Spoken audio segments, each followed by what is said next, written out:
Hello students, welcome to study Khazana. I am Tanisha.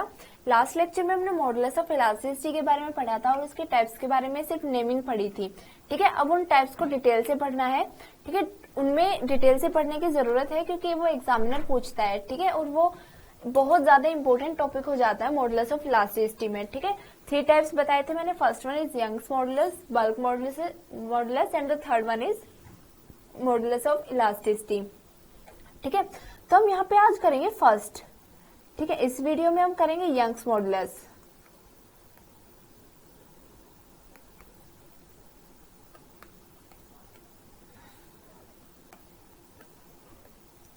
ठीक है, Young's modulus इसे हम डिफाइन करते हैं y से। ठीक है, ये मेनली मॉडुलस है। देखो, मॉडुलस है तो मेनली स्ट्रेस और स्ट्रेन का रेशियो है। ठीक है, बट स्ट्रेस और स्ट्रेन का ही रेशियो है तो यंग्स मॉडुलस ही क्यों रखा? मॉडुलस ऑफ इलास्टिसिटी भी रख सकते थे। तो और जो स्ट्रेस और स्ट्रेन का ही रेशियो होता है, देखो मॉडुलस जो मेनली होता है वो स्ट्रेस और स्ट्रेन का रेशियो है। ठीक है, स्ट्रेस और स्ट्रेन का रेशियो होने के बावजूद भी अलग अलग 3 टाइप्स अराइज हो गई, Young's modulus, bulk modulus and modulus of elasticity. ठीक है, तो ये समझने की बात है कि तीनों में डिफरेंस क्या है। हम इन्हें डिफरेंस के बेसिस पे पढ़ेंगे जिससे ये ज्यादा अच्छे से लर्न भी हो जाएगा।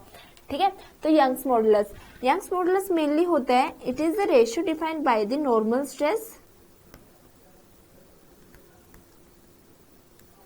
To the longitudinal strain.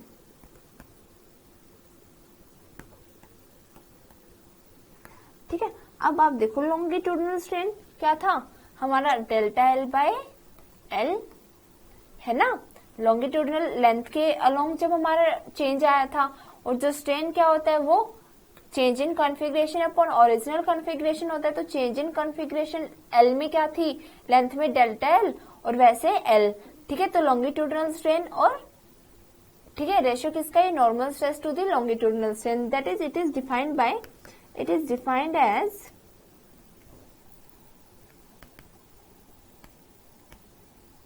the ratio of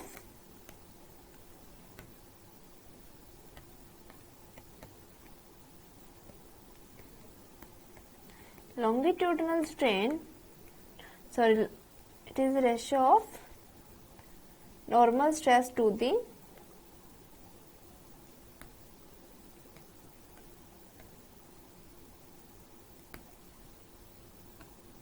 normal stress to the longitudinal strain। ठीक है, तो ये मेनली वैसे किया कैसे गया होगा। ठीक है, जैसे हमारा कोई भी यहाँ पे एक कोई भी हमारी वैल्यू थी। ठीक है, कोई भी हमने यहाँ पे वायर सस्पेंड किया। ठीक है, उस पे क्या कोई भी एक फोर्स लगाया गया नीचे की तरफ, डिफॉर्मिंग फोर्स लगाया गया, खींचा उस चीज को, जैसे यहां से यहां तक वो बढ़ गई। ठीक है, जैसे ये वाली लेंथ थी एल और ये वाली थी डेल्टा एल। ठीक है, फोर्स लगाया गया टुवर्ड्स अर्थ। ठीक है, जैसे यहां था ये पॉइंट ए बी और ये बढ़ के क्या हुआ बी डैश। ठीक है, तो हमारा जो मेनली देखो चेंज आया, पहले जो मेरी लेंथ थी वो क्या थी ए बी, अब जो लेंथ है वो क्या हो गई है ए बी डैश। ठीक है, जो लेंथ की वायर की लेंथ हो गई वो क्या हो गई है ए बी डैश। ठीक है, ये क्या है एल और ये क्या है एल प्लस डेल्टा एल। तो देयरफॉर चेंज कितना आया है लेंथ में,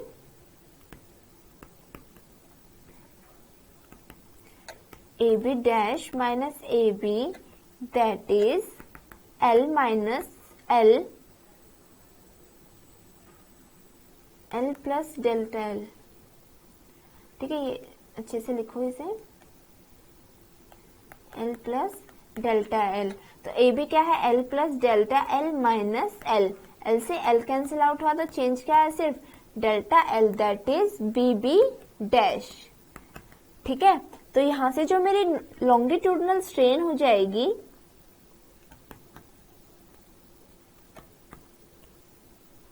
वो क्या हो जाएगा, change in length upon original length. ठीक है, तो change in length upon original length, बेटा लॉन्गिट्यूडनल स्ट्रेन में क्या आ जाएगा डेल्टा एल अपॉन एल। ठीक है, डेल्टा एल अपॉन एल आने से ये क्या हुआ, ठीक है, delta L upon L longitudinal strain आया, ठीक है। तो हमारा जो y निकलेगा वो कैसे निकलेगा, अब हमें पता है नॉर्मल स्ट्रेस क्या होती है, स्ट्रेस तो हमारा फोर्स जो एक्सटर्नल डिफॉर्मिंग फोर्स होता है पर यूनिट एरिया, तो जो मेरा डिफॉर्मिंग फोर्स मैंने लगाया इसे डिफॉर्म करने के लिए जो फोर्स लगाया towards F that was F, उसका जो एरिया है लेट्स सी वो ए है, ठीक है। तो एफ अपॉन ए, अब देखो ये कोई भी एक बॉडी है, ठीक है, जो एरिया बढ़ा है ये क्या है, एक सर्कुलर के अलोंग बढ़ा है, ठीक है। तो जो सर्कुलर के अलोंग बढ़ा है इसे क्या लेंगे हम, F upon pi r square, area हम पाई आर स्क्वायर ले सकते हैं बिकॉज एरिया क्या होता है पाई आर स्क्वायर के इक्वल, ठीक है। तो यहाँ से जो देयरफॉर यंग्स मॉडुलस आ जाएगा वो क्या आ जाएगा, normal stress upon longitudinal strain, that is F upon A upon delta L upon L, ये ऐसे ये इसके साथ, तो क्या हो जाएगा F multiply by L upon A multiply by delta L, ठीक है। अभी एल से एल देखो ये तो हमारे इसकी वैल्यू आई, तो ए की वैल्यू लिखूंगे तो y is equal to F upon pi r square multiply by L upon delta L, ठीक है। यहाँ पे r क्या था, r is the radius of that body, ठीक है, और l क्या था, l था हमारी original length of that body and delta change in length of a body and f was deforming force, ठीक है। जब हम इनकी ऐसे वैल्यू पुट करते हैं तो किसकी वैल्यू आ जाती है, यंग्स मॉडुलस की, ठीक है। तो मेनली क्या होता है हमारे इसकी यूनिट्स निकालेंगे, एल से एल मीटर, देखो y is equal to force की न्यूटन, लेंथ के लिए m, डेल्टा एल के लिए भी m और इसके लिए मीटर स्क्वायर, m से m कैंसिल आउट हुआ, y की क्या वैल्यू आई न्यूटन पर मीटर स्क्वायर। अब न्यूटन पर मीटर स्क्वायर ये किसके इक्वल वैल्यू आ गई, स्ट्रेस के इक्वल, ठीक है। स्ट्रेस की वैल्यू न्यूटन पर मीटर स्क्वायर होती है अपॉन स्ट्रेन है, स्ट्रेन हमें पता है बेटा यूनिटलेस और डायमेंशनलेस होता है, ठीक है। दैट्स वाई क्या हुआ न्यूटन पर मीटर स्क्वायर, या फिर हम इसे पास्कल बोल सकते हैं ना, क्योंकि ये न्यूटन पर मीटर स्क्वायर किसके रिलेटिव होती है, प्रेशर के, तो पास्कल भी बोल सकते हैं, ठीक है। अगर हम इसे सीजीएस यूनिट्स में लेते हैं तो सीजीएस यूनिट्स में क्या आता है, डाइन पर सेंटीमीटर स्क्वायर, ठीक है, या फिर ऐसे डाइन पर सेंटीमीटर स्क्वायर -2 लिख सकते हैं आप वैल्यूज को, ठीक है। और जो ये it's dimensional formula is, dimensional formula किसके इक्वल होगा बेटा, जब इसकी यूनिट्स भी स्ट्रेस के साथ इक्विवेलेंट है तो डायमेंशनल फॉर्मूला भी स्ट्रेस के साथ होएगा, है ये मॉडुलस ऑफ इलास्टिसिटी का टाइप है ना, बट इसकी जो वैल्यूज है वो स्ट्रेस से इक्विवेलेंट हो रही है, समझ रहे हो ना कैसे। ऐसे एमसीक्यू बहुत ज्यादा क्वेश्चंस आते हैं, ठीक है, आप ट्रिपल ई या कोई भी पीएमटी वगैरह एग्जाम्स देते हो तो ऐसे ही क्वेश्चन घुमाए जाते हैं।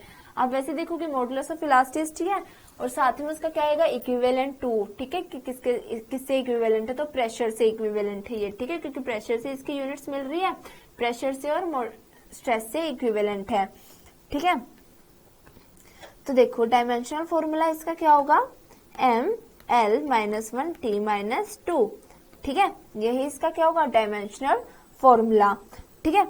और जो ये बात याद रखना, जो सिर्फ यंग्स मॉडुलस होता है वो सिर्फ होता है सॉलिड्स के लिए, किसके लिए, सिर्फ फॉर ओनली सॉलिड्स, ठीक है, याद रखना सिर्फ सॉलिड्स के लिए ही एग्जिस्ट करता है Young's modulus, liquid and gases के लिए इट डजंट एग्जिस्ट, ठीक है। और देखो इसमें कुछ वैल्यूज भी होती है, तो ठीक है, स्टील का हमारा सबसे ज्यादा यंग्स मॉडुलस होता है, y of steel is greater, ठीक है। तो इसलिए ना एक कंसेप्चुअल क्वेश्चन भी आता है, ठीक है, कि जो, ठीक है, स्टील, ये आप बताना, ठीक है, नेक्स्ट लेक्चर में मैं कराऊंगी जरूर। तो जो यंग्स मॉडुलस, देखो ये बताना है कि इज स्टील इज ग्रेटर और लोअर इलास्टिक देन रबर, ठीक है, स्टील और रबर में से कौन सा सबसे ज्यादा इलास्टिक है, ठीक है, एंड वाई, ठीक है। अब इसके साथ हम न्यूमेरिकल भी अटैच कर लेते हैं, ठीक है। इसका न्यूमेरिकल जैसे पूछा जाता है, steel wire of length 4 metre and diameter 5 millimeter is stressed by 5 kg weight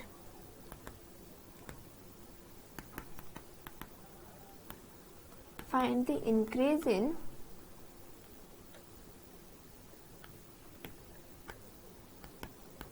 its length if Young's modulus of steel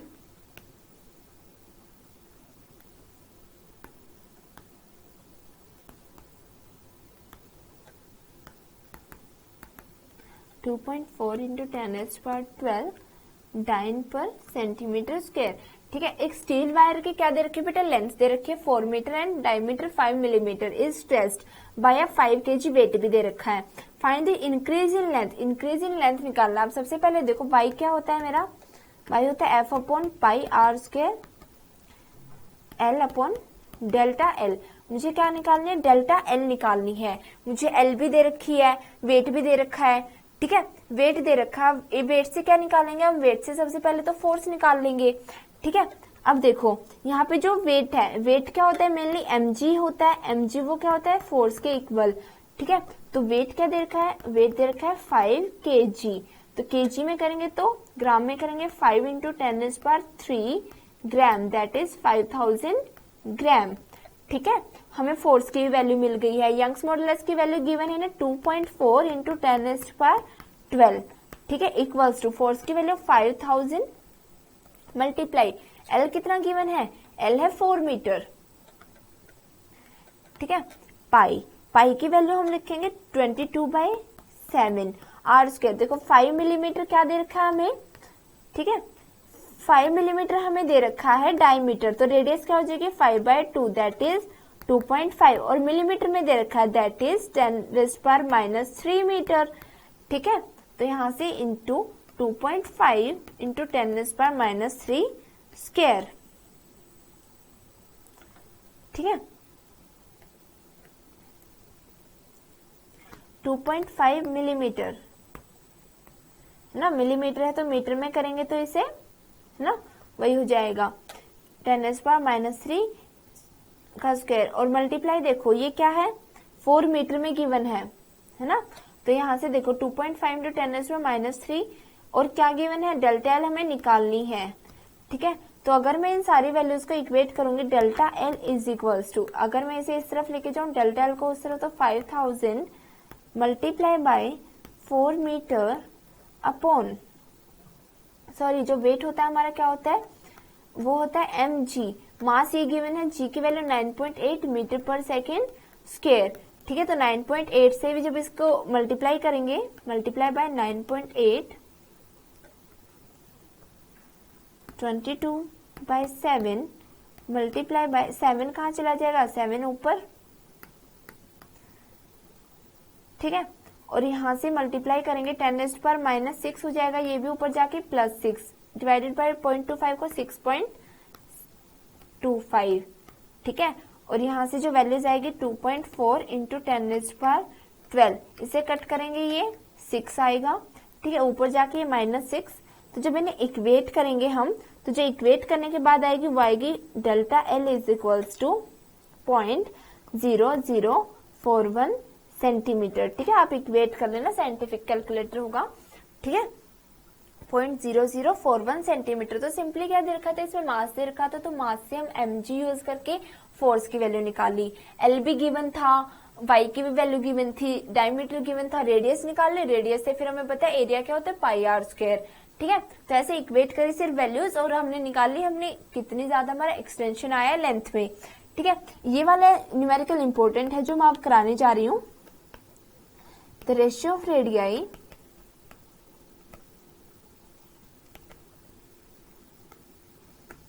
of two wires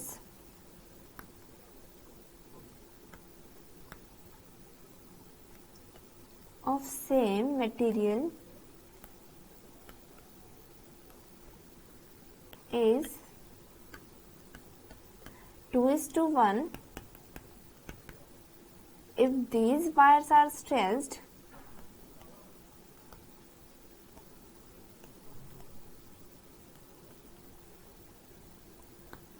by equal force, find the ratio of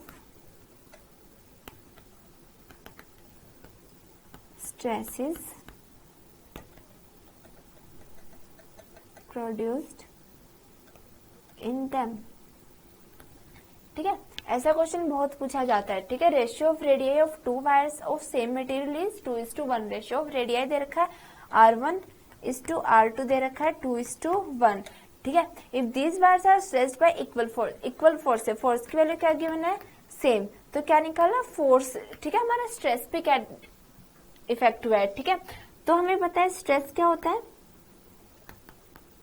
stress mainly होता है force upon area. ठीक है, और area क्या होता है radius की terms में πr²। ठीक है, तो हमारा जो रेशियो दे रखा है वो पाई।